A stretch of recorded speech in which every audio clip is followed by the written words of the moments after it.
Ayan guys, sinisimulan na natin i-finish yung grills at saka yung gate natin. So yan talagang binabayaran dyan sa tindi ng init ngayon. Ayan, nakita mo na naman yung tao natin, oh. Ang gwapo niyan pero nagbibilad lang sa araw.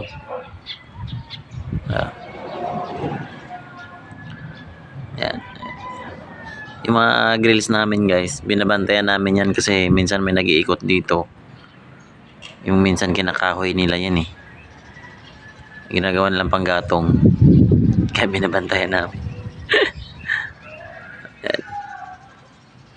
Kaya sa mga naka-wooden design dyan ng mga grills, bantay-bantayin nyo yan. Kasi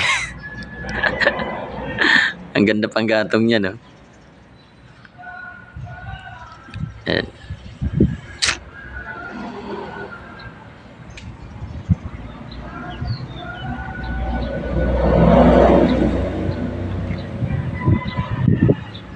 Mga buko pa eh.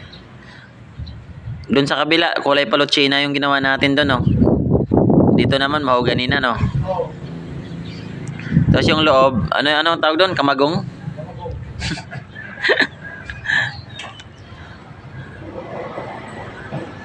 Tayo na, dito na lang yata tayo makakita ng kamagong sa mga gawa natin, ha? Diba bawal na yun putulin yung kahoy na kamagong? Pinakamahal na kahoy yung kamagong.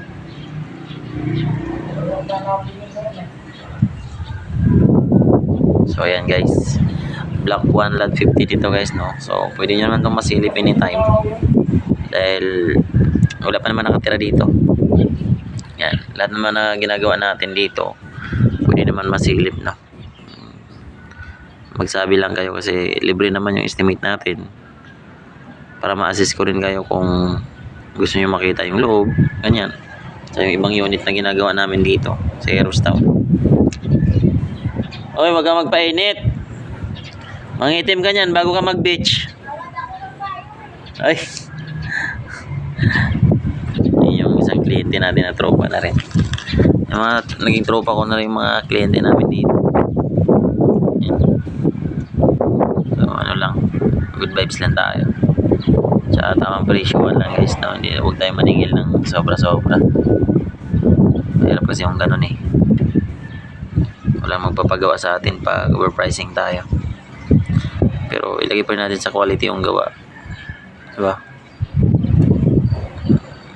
Tama yung bayad, tama rin yung gawa. Okay. Tsaka naka lifetime warranty tayo guys. Hanggat nandito kami, pwede namin kayong alalayan sa mga magiging problema in the future, no? Diba? So, saka na natin ipasilip yung loob niyan. Magandang loob niyan, guys.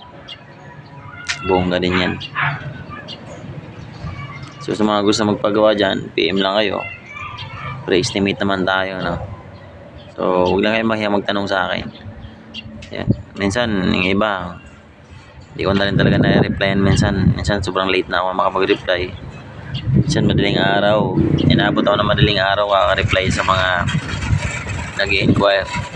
Hanggat gising naman ako, nagre-reply ako.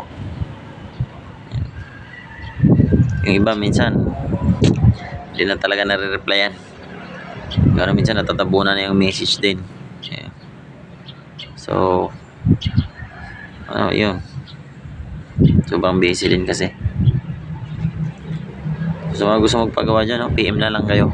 Ipopost din naman natin to. Block 1 lot 50 Heroes Town. So konting tiis na lang sa mga walang hindi pa na turn over dyan, no? Kasi patapos na rin naman mag-wiring ng Meralco eh. Block 12 bata hanggang block 4 yung pinasikaso nila ngayon. So kompleto na yung mga poste. Supply na lang kailangan kasi nakapaglagay na rin naman sila ng mga metro sa mga unit. Block 5 nakita ko meron na rin eh kasi yung may kliyente ako doon na nagpagawa ng doorknob. Yan. Ano nalagay? Section natin sa loob. Nilagay mo na? O sa loob. Nilagay mo sa loob? O, nakalaki. Diyan ko lang taas. Sige. Okay na yun. Thank you, ha. Bukas na lang yung pamerienda mo. Sama ka bukas eh. Kaso may pasok kayo eh, no? Ligo lang. Birthday ko bukas eh. Birthday ka lang.